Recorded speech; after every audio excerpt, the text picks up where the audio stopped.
여러분 복 좋아하시죠? 여기 복 싫어하는 분 계세요? 안 계시죠? 사람들은 누구나 복을 좋아하고 서로 복을 빌어주기를 즐겨 하는데요. 아마 한국 사람처럼 복을 좋아하는 사람도 없을 것 같습니다. 우리나라 사람들이 복을 어찌나 좋아하는지 복을 여기저기서 찾는 것을 봅니다. 얼굴에서도 복을 찾아요. 코가 복코다, 귀가 복귀다, 입술에 복이 들어있다, 점이 복점이다. 이렇게 얼굴을 보면서 복이 어디에 이렇게 붙어 있는지 찾는 겁니다. 그리고 땅에서도 복을 찾습니다. 하는 일이 잘 안 풀리면 뭐라고 하나요? 터가 안 좋아서 그러나 이렇게 이야기하고요. 이사를 갈 때도 아무 데나 가지 않습니다. 또 아무 때나 가지 않습니다.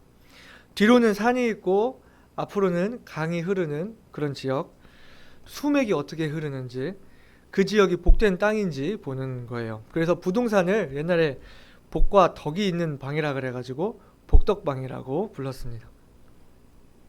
문지방에 앉으면 복 나가니까 앉지 말라고 하고요. 다리 떨면 복 나가니까 다리 떨지 말라고 하고요. 이 복이 얼마나 좋은지 어떻게든 내보낼 수 없는 게 복입니다.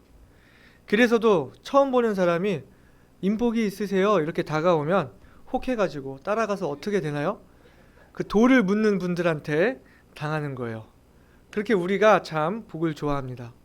그런데 이 복이 뭐냐 하니까 삶에서 누리는 좋고 만족할 만한 행운 또는 거기서 오는 행복을 복이라고 그렇게 국어 사전에서 이야기를 하는데요. 행운이라는 것이에요. 내가 수고해서 얻을 수 있는 것이 아니라는 것입니다. 그렇기 때문에 내 능력으로 안 되는 어떤 환경을 통해서 그 복을 얻고자 하는 것을 알 수가 있는데요. 오늘날 이 기독교 신앙에서도 문제되는 것이 이런 기복 신앙인 것을 우리가 잘 알고 있습니다. 그저 이 땅에서 장수하고 건강하고 부유하고 자식이 잘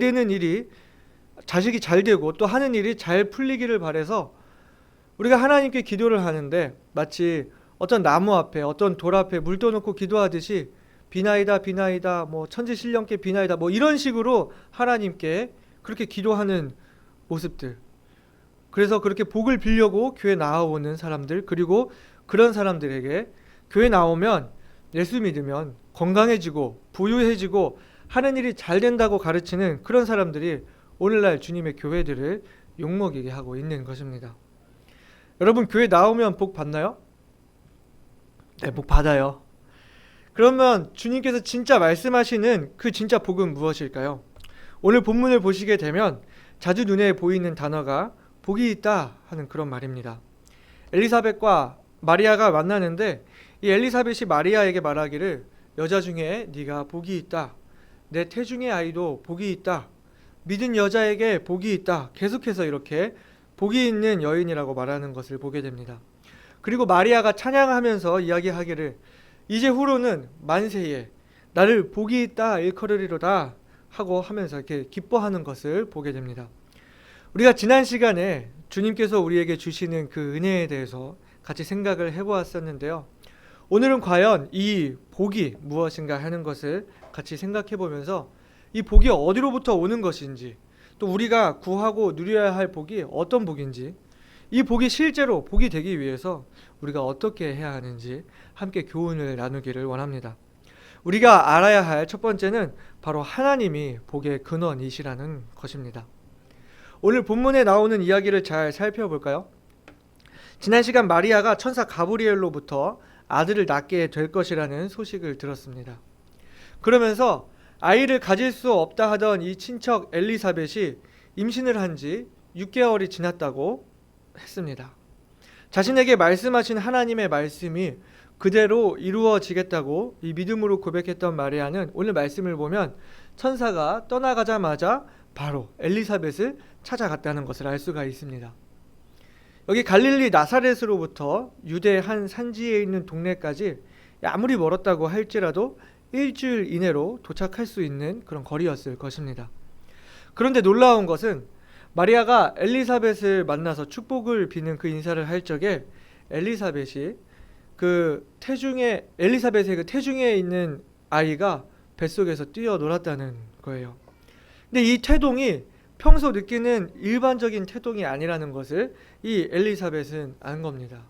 그리고는 엘리사벳이 성령의 충만함을 입어서 말하는데요. 뭐라고 말하나요? 오늘 본문의 42절, 43절입니다. 큰 소리로 불러 가로되 여자 중에 네가 복이 있으며 내 태중의 아이도 복이 있도다. 내 주의 모친이 내게 나아오니 이 어찌된 일인고 하는 것입니다. 마리아가 자신에게 일어난 일을 말하기도 전에 엘리사벳은 마리아의 뱃속에 아이가 있다는 것을 알게 된 것입니다. 그러면서 마리아를 가리켜 내 주의 모친이 내게 나아오니 이 어찌된 일인고, 마리아의 뱃속에 있는 그 아이가 자신의 구주라는 고백을 하고 있는 것입니다. 그 이야기를 들은 마리아가 주님을 찬양하고 주님을 기뻐하면서 하나님을 찬양하는 내용이 있는데요. 그러면 이 엘리사벳이 마리아에게 여자 중에 네가 복이 있다고 말한 그 이유가 무엇입니까? 바로 마리아가 예수 그리스도의 어머니가 될 것이기 때문에 그러는 것이죠. 예수 그리스도께서 인간으로 이 땅에 오신다는 이 소식이 너무나 기쁜 소식, 복된 소식이었기 때문에 그의 어머니가 되는 그 놀라운 특권으로 인해서 마리아에게 복이 있다고 말하고 있는 것입니다. 이 현장에 뱃속에 아이를 가진 임산부가 둘이 있었습니다. 한 생명을 잉태했다는 그 소식은 너무나 기쁘고 복된 소식입니다. 더구나 임신을 하기 어려운 사람에게, 아니 임신이 전혀 불가능한 사람들에게 이 한 아이를 임신했다는 이 이야기는 더더욱 복되고 너무나 기쁜 승리의 소식인 것이죠. 그런데 지난주에도 말씀을 드렸지만 그 아이가 그냥 아이가 아니라는 사실, 온 이스라엘이 기다려온 메시아이고 온 세상을 구원할 구주이신 그리스도께서 나실 거라는 이 소식은 우리가 감히 차마 상상할 수도 없는 그런 기쁨의 복된 소식인 것입니다. 이것이 얼마나 기쁜 소식이었나요? 엘리사벳의 뱃속에 있는 그 침례 요한이 마리아 뱃속에 있는 그 예수 그리스도를 알아보고 기뻐서 뛰놀았습니다. 요한의 그 태동으로 인해서 성령에 충만해진 엘리사벳도 마리아 속에 있는 그 주님을 예언하는 것입니다. 이것을 들은 마리아도 기쁨으로 주님을 찬양합니다. 우리 주님이 오신다는 이 소식이 여기 있는 이 모두에게 기쁨이 된 것입니다. 근데 우리가 여기서 알아야 할 것은요, 이 이야기의 주인공이 복을 받은 여인 마리아가 아니라는 것입니다. 성령의 충만함을 입어서 마리아의 임신 소식을 알아챈 엘리사벳일까요? 엘리사벳도 더더욱 아니고요. 바로 마리아의 태중에 있는 우리 주님이신 예수님이 이 이야기의 주인공이라는 거예요. 마리아가 단순히 아이를 가졌기 때문에 복을 받았다고 말하는 것이 아닙니다. 온 세상을 구원하실 그리스도 예수께서 그 안에 계셨기 때문에 복이 있다고 하는 것입니다. 그러니까 마리아가 복이 아니고 우리 주님이 복이라는 것입니다. 모두에게 기쁨이 될 그 복의 근원이 우리 주님이시라는 이야기예요. 이게 무슨 말이냐면은 마리아가 예수님의 어머니가 되었다고 해서 마리아가 어떤 찬양과 어떤 숭배를 받을 이유가 전혀 되지 않는다는 것입니다. 마리아가 복이 있는 여인이라고 해서 이제 이후로 만세의 나를 복이 있다 일컬으로다, 이런 마리아의 찬양이 마리아가 예수님의 어머니로 숭배를 받을 어떠한 이유가, 어떤 근거가 되지 않는다는 이야기인 것입니다.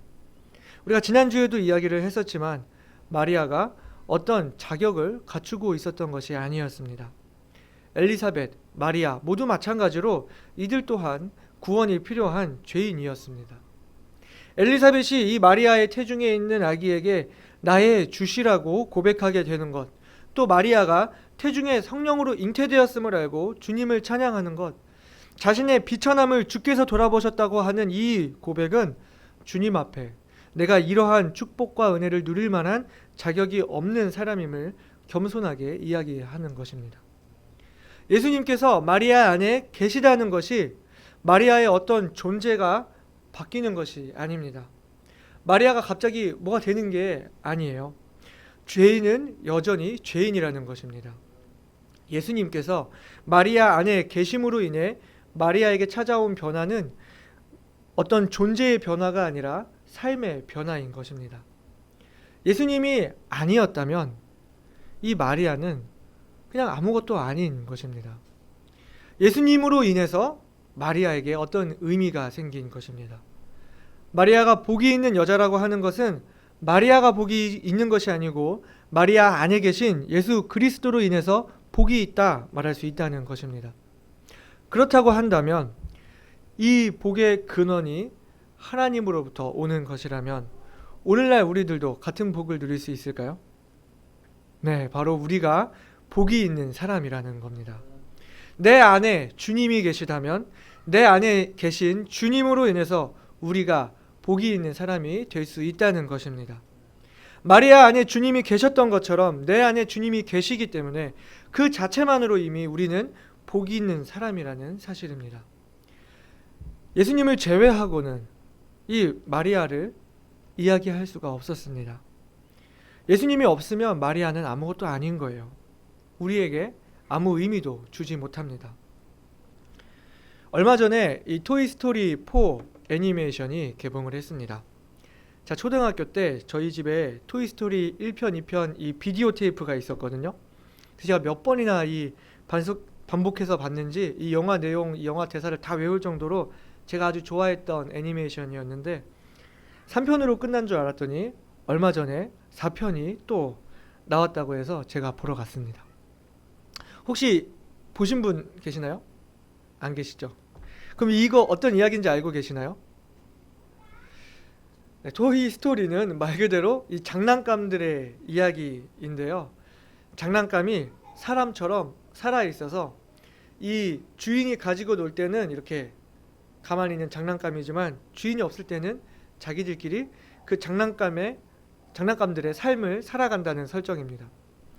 4편에 이어서 이 애니메이션을 보면서 전에는 생각하지 못했던 것들을 제가 생각할 수 있었는데요. 이 애니메이션에서 중요한 것은 이 장난감들에게 가장 중요한 것은 바로 아이들입니다.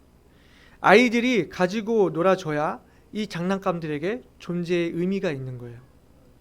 아이들이 자라서 성인이 되고 그렇게 되면 자연스럽게 이 장난감들을 멀리하게 되고 장난감들은 자연스럽게 버려지고 혹은 다른 아이들에게 전해져서 이 다른 주인을 만나고 이 발바닥에 자기 주인의 이름이 적혀 있을 때 이 장난감들은 존재의 의미가 생긴다는 것입니다. 그래서 이 아이들이 이 장난감 자신들을 가지고 놀므로써 아이들이 즐거워하고 아이들에게 기쁨을 줄 수 있을 때 장난감들은 비로소 이 행복한 장난감의 생을 살 수 있는 거예요. 그런데 이거를 보면서 제가 느낀 것이 바로 우리가 그렇습니다. 우리에게 예수님이 없다면 우리 삶에 어떤 의미가 있을까요? 우리에게 예수님이 없다면 우리는 우리의 인생을 설명할 수가 없고 예수님이 없다면 우리는 아무것도 아닌 것입니다. 아무리 건강하고 부유하고 명예를 가지고 산다 해도 내 삶에 주님이 없으면 아무런 의미가 없는 것이지만 더럽고 추악하고 여기 나오는 여기서 보면 쓰레기가 장난감이 되는데 우리의 인생이 마치 이런 쓰레기와 같은 더럽고 추악한 삶이었다 할지라도 주님이 내 주인이 되셨을 때 주님께서 내 안에 계실 때에 나의 삶에 의미가 주어지고 나의 삶이 복된 삶이 된다는 것입니다.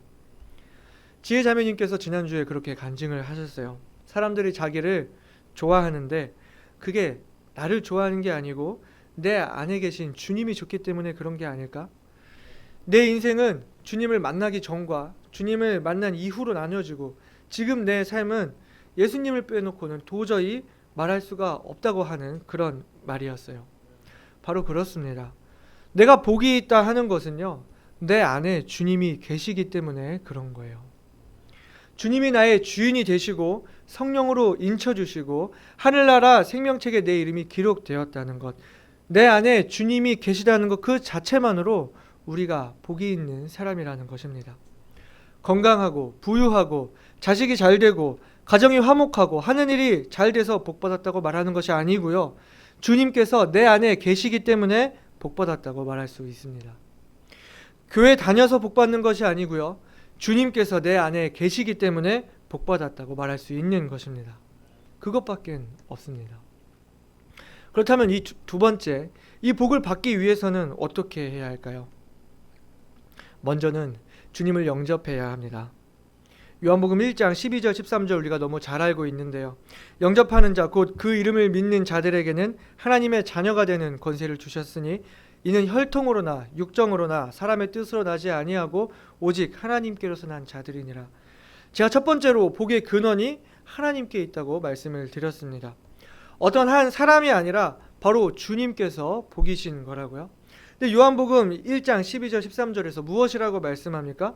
복 중에 복, 가장 귀한 복, 하나님의 자녀가 되는 권세가 있는데 이는 혈통으로나 육정으로나 사람의 뜻으로 나지 아니하고 오직 하나님께로서 났다고요.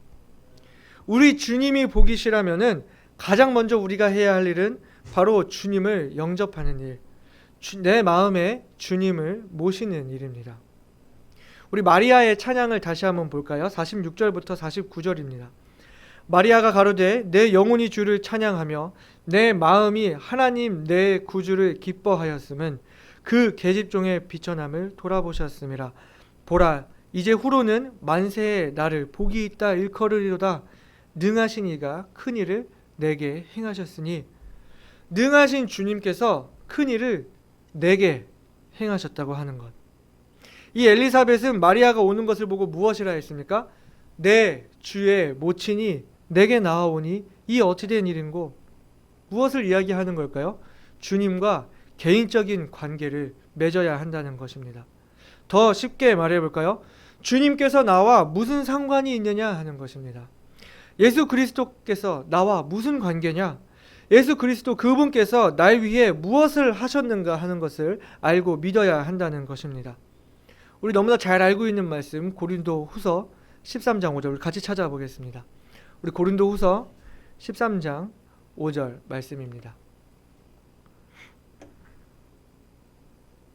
자, 앞에도 띄어놨는데요. 같이 읽어볼까요? 너희가 믿음에 있는가? 너희 자신을 시험하고 너희 자신을 확증하라.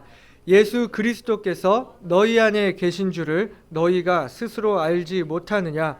그렇지 않으면 너희가 버리운 자니라. 아멘. 사랑하는 여러분, 여러분 안에 예수님 계십니까?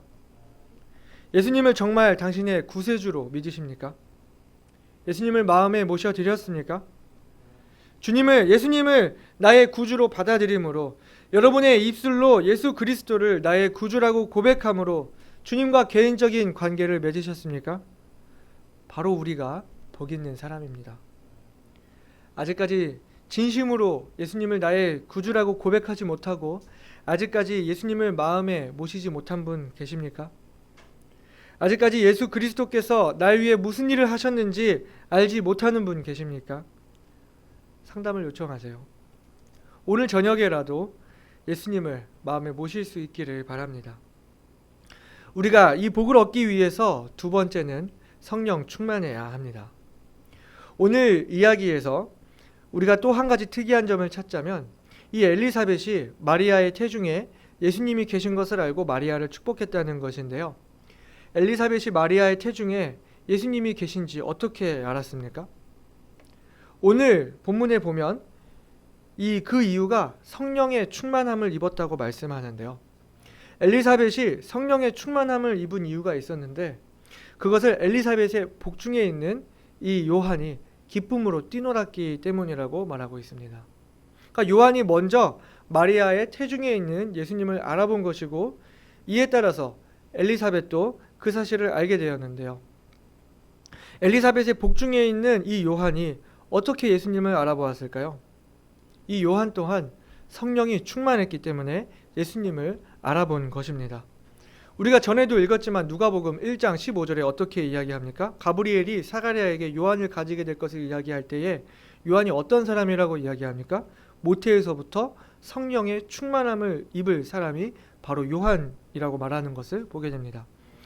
요한이 모태에서부터 성령으로 충만했기 때문에 예수님을 알아보고 기쁨으로 뛰놀았고 그 태동으로 인해서 엘리사벳 또한 성령 충만하여서 주님을 알아보게 되었다는 것입니다.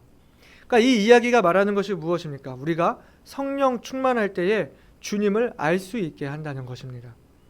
엘리사벳이 성령 충만하게 되었을 때에 마리아가 복된 여인인 것을 알았고 그 태중에 아이가 복이 있다는 것을 알았습니다. 우리가 성령 충만할 때에 주님을 더욱 알게 되고 주님께서 내게 행하신 큰 일이 무엇인지, 내게 행하실 큰 일이 무엇인지 알게 되어서 우리가 우리 안에 계신 주님이 우리에게 정말로 복이라는 것을 알게 된다는 사실입니다. 그렇기 때문에 우리가 복이신 우리 주님이 정말 복이라는 것을 알기 위해서, 주님께서 내게 행하신 그 큰일이 무엇인지 더욱 알기 위해서, 더욱 그 복을 찾고 누리기 위해서는 성령 충만해야 한다는 것입니다. 어떻게 성령 충만할 수 있을까요? 제가 아까도 영화 얘기를 했는데요. 기독교 영화는 아니지만 닮아야 놀자라는 영화가 있었습니다. 아마 그 영화 명장면 중에 하나는 이 밑빠진 독에다가 밑빠진 항아리를 이 물에 잠갔던 장면입니다. 때때로 우리가 성령 충만이라고 할 때에 마치 내 마음에다가 성령을 막 들이붓는 것을 이렇게 생각할 수가 있는데요. 성령 충만이라는 것은 내가 주님 안에, 주님의 사랑 속에 푹 잠겨 있는 것입니다. 우리 침례교 찬송가 중에 좋은 찬양이 하나 있는데요. 침례교 찬송가 379장입니다. 이거 알고 계세요? 주님의 마음 속에 나 깊이 잠기겠네. 주님의 깊은 사랑 증량할 수 없네. 진흙과 같은 나를 들어 올리시사 죄 중에서 방황할 때 내 영혼 구하셨네. 주님의 그 마음 속에, 주님의 사랑 속에 내가 깊숙이 잠기는 것. 주님께서 무엇이라고 말씀하셨습니까? 나는 포도나무요 너희는 가지니 저가 내 안에 내가 저 안에 있으면 이 사람은 과실을 많이 맺나니 나를 떠나서는 너희가 아무것도 할 수 없음이라. 저가 내 안에 내가 저 안에, 주님께서 내 안에 계시고 내가 주님 안에 깊숙이 잠겨 있을 때에 우리가 더욱 주님을 알게 되고 성령으로 충만해지고 열매를 맺고 복을 누리는 삶을 살 수 있는 것입니다. 이 46절부터 55절까지 마리아의 창가라 불리는 이 구절을 보게 되면 이제 후로는 만세에 나를 복이 있다 일컬이로다 하면서 주님께서 마리아에게 큰 일을 행하셨다고 고백하는 것을 보게 되는데요. 비천한 죄인인 마리아를 돌아보신 하나님께서 주님의 긍휼하심과 주님의 권능, 주님의 도우심이 함께 할 것이라고 찬양하는 것을 보게 됩니다. 사랑하는 여러분, 나를 돌아보신 그 주님의 은혜와 사랑 속에 깊이 잠겨 보시기 바랍니다. 우리를 위해 주님께서 행하신 큰일이 무엇입니까? 비천한 우리를 돌아보신 하나님의 은혜가 무엇이었습니까? 나를 향한 하나님의 긍휼하심, 주님께서 도우신 권능의 일들, 백성된 우리에게 어떠한 도우심으로 우리를 도우셨습니까? 주님이 내 안에 계시고 우리가 주님의 그 마음속에 깊이 잠겨서 성령으로 충만할 때에 우리를 향한 주님의 사랑을 깨닫게 되고 주님을 더욱 알게 되고 요한이 복중에서 기쁨으로 뛰놀았던 것처럼 내 안에 있는 그 주님의 생명이 태동하게 되어서 그로 인해 우리가 기뻐하게 되고 감격하게 될 것입니다. 하나님을 경외하는 자에게 하나님의 긍휼하심이 있을 것이라는 이 긍휼의 찬양이 주님의 팔의 그 힘으로 이 세상의 교만한 자들을 흩으시고 권세 있는 자들을 내리치시고 비천한 자를 높이시고 부자를 공수로 보내시면서 줄이는 자를 좋은 것으로 채우시고 모든 이 질서들을 바로 잡으실 것이라는 권능의 찬양이 주님의 도우심이 자신의 백성들에게 영원하실 것이라고 하는 이 모든 역전의 노래가 이제 후로는 나를 복이 있다 일컬이로다 라고 하는 이 승리의 찬양이 우리의 노래가 될 것입니다. 마지막으로 세 번째, 이 복을 가진 우리가 해야 하는 일이 무엇일까요?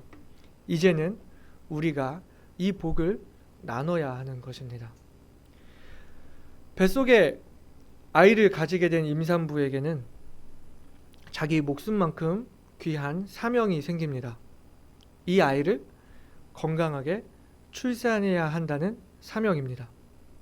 건강한 아기를 출산하기 위해서 10달 동안 아이에게 필요한 모든 그 영양을 공급해주고 좋은 음악을 들려주고 사랑을 주고 자신을 희생해가면서 잠을 아껴가면서 이 아이를 위해서 모든 정성을 쏟아붓는 것입니다. 마리아의 태중에 있는 예수님이 복이었는데요. 이 복이 실제로 복이 되기 위해서는 예수님이 나와야 하는 거예요. 이제 마리아가 예수님을 건강하게 잘 출산해야 하는 이 거룩한 부담이 생기는 것입니다. 이제 후로는 만세에 나를 복이 있다 일컬으리로다 했는데 그것을 예수님이 출산하고 나야 그 후를 말할 수 있는 것입니다. 그러니까 일단은 예수님을 잘 출산해내야 하는 것입니다. 오늘 본문 56절 같이 보실까요? 마리아가 석 달쯤 함께 있다가 집으로 돌아가니라 그랬는데요. 이 마리아가 엘리사벳을 만나서 문안하고 3달을 함께 했다고 했는데요. 이 3달의 기간은 어떤 기간이었을까요? 엘리사벳이 임신한 지 6달이 되어서 마리아가 찾아갔는데 3달을 함께 했다면 침례 요한이 출생하기 거의 직전까지 마리아는 옆에서 이 요한의 출생을 기다리면서 엘리사벳을 도왔을 것입니다. 그러면서 자신도 그 조심해야 하는 그 3개월 동안 최대한 몸을 조심하면서 이 예수님의 탄생을 준비했을 것입니다. 물론 이 하나님의 말씀은 능치 못하심이 없다고 했기 때문에 예수님은 잘 태어나시게 됐을 거예요. 하지만 뱃속에 아이를 가진 그 어머니의 마음을 생각해 보세요. 두려움과 설렘, 어떤 조바심과 기대, 이 10달의 시간을 기다리면서 뱃속에 있는 그 아이에게 사랑을 주고 좋은 음식을 먹고 안 좋은 것은 피하면서 자신이 할 수 있는 이 최선을 다하잖아요. 그러니까 마리아에게 허락하신 이 세상에서 가장 귀한 생명인 이 예수님의 생명이 실제로 세상에 나오게 하기까지 이 3달 동안 마리아는 엘리사벳을 도우면서 또한 자신도 어떻게 이 태교를 해야 하는지 배우면서 준비했을 거라고 생각이 됩니다. 마리아에게 출산이라는 이 과제가 주어졌듯이 이제는 우리에게 출산이라는 과제가 주어져 있습니다. 마리아의 태중에 있는 그 아이는 그의 부모에게도 기쁨이 되었고 여기 있는 엘리사벳과 요한에게도 기쁨이 되었을 뿐만 아니라 온 이스라엘에게도 기쁜 소식, 그뿐만 아니라 만민에게 기쁨이 될 아이였습니다. 우리가 앞으로 예수님의 탄생 기사를 접하게 되겠지만 예수님의 탄생 소식은 온 백성에게 미칠 기쁨의 소식이라고 이 누가복음 2장 10절에서 천사가 목자들에게 말하는 것을 보게 되고요. 시므온이 하나님을 찬송할 때에 내 눈이 주의 구원을 보았사오니 이는 만민 앞에 예비하신 것이요 이방을 비추는 빛이라고 하는 것을 보게 됩니다. 그러니까 예수님이 이 땅에 오셨다는 이 소식이 오늘날 우리에게까지 만민에게 기쁜 소식인 것입니다. 그런데 이 소식이 정말로 만민에게 기쁜 소식이 되기 위해서 이제는 우리가 우리 안에 계신 이 주님을 다른 사람 앞에, 세상 앞에 드러내야 하는 것입니다. 사과의 열매가 사과이듯이 물고기의 열매는 물고기고 원숭이의 열매는 원숭이고 사람의 열매가 사람이듯이 생명의 열매는 그 같은 종류의 생명으로 나와야 하는 것입니다. 그러니까 우리 안에 하나님의 생명이 있다면 그리스도인의 열매는 그리스도인이요 교회가 생명이라고 한다면 교회의 열매는 교회여야 한다는 것입니다. 이제는 우리가 또 다른 생명을 낳을 수 있도록 준비해야 하는 것입니다. 그러기 위해서 우리 모든 성도가 구령해야 합니다. 목사님, 사모님, 사역자만이 구령하는 것이 아니라 우리가 내 안에 예수 그리스도의 생명을 가진 그리스도인이라고 한다면 누구든지 그리스도인을 재생산할 수 있어야 한다는 것입니다. 그리고 교회는 교회를 낳을 수 있어야 합니다. 우리 교회가 이제 탄생한 지 아직 돌도 되지 않았지만 언젠가는 우리가 새로운 교회를 개척할 수 있어야 한다고 믿습니다. 이러한 모든 것들을 지금부터 준비하고 또 출산해내야 하는 것입니다. 주님께서 우리에게 그 어느 것보다 귀한 생명의 씨앗을 주셨다면 이 생명이 실제로 생명이 될 수 있도록, 우리에게 주신 이 복이 실제로 모든 사람에게 복이 될 수 있도록 우리에게 맡겨진 일들을 잘 감당해야 한다는 것입니다. 주님께서 마리아를 통해 큰 일을 행하셨다고 말하고 있습니다. 그리고 이제는 우리를 통해 큰 일을 행하실 것입니다. 마리아의 비천함을 돌아보시고 만세에 복이 있다 일컫도록 인도하신 주님께서 마리아가 했던 찬양과 같이 지금도 우리들을 돌아보시고 도우실 것이며 긍휼히 여기시고 승리하게 하실 것입니다. 이 마리아의 인생 역전 스토리는 오늘날 우리들의 인생 역전 스토리가 될 것입니다. 최후 승리는 우리가 얻을 것입니다. 주님께서 대역전극을 이루실 거예요. 실제적으로 주님이 다시 오실 것이기 때문입니다. 그렇기 때문에 이제 주님 내게 큰 일을 행하셨네 라는 이 마리아의 찬양이 이제 후로는 만세에 복이 있다 일컬으리로다 하는 이 기쁨의 찬양이 우리의 찬양이 될 수 있는 것입니다. 여러분, 마리아가 받은 복이 무엇이었습니까? 하나님께서 그의 안에 주신 생명이었습니다. 우리가 받은 복이 무엇입니까? 같은 하나님의 생명이 우리 안에 있다는 것입니다. 그럼 여러분에게 복이 있습니까? 그럼 같이 따라해 볼까요? 이제 후로는 만세에 나를 복이 있다 일컬으리로다. 아멘. 오늘 이 마리아와 엘리사벳의 만남을 통해서 그 기쁨의 중심, 그 복의 근원이 예수 그리스도의 생명이었던 것을 생각하면서 그와 같은 생명을 가진 우리가 바로 복을 받은 사람이라는 것을 이야기했습니다. 그리고 그 생명을 가진 우리가 이제는 또 다른 생명을 낳을 수 있어야 하고 그것을 준비해야 한다고 말씀을 드렸습니다. 사랑하는 여러분, 주님을 내 안에 모신 바로 우리가 복을 받은 사람이라는 것을 알고 주님을 기뻐하고 구주를 찬양하는 저와 여러분이 되시기를 바랍니다. 우리에게 있는 주님의 복된 소식이 무엇입니까? 주님의 기쁜 소식을 감사하면서 이 기쁜 소식이 우리뿐만 아니라 만민에게 기쁜 소식이 되도록 이 소식을 전하는 저와 여러분이 되시기를 바랍니다. 주님께서 우리를 통해 이루실 큰 일들을 기대하며 모든 것을 역전하시는 그날을 준비하는 저와 여러분이 되시기를 바랍니다. 다 같이 기도하시겠습니다.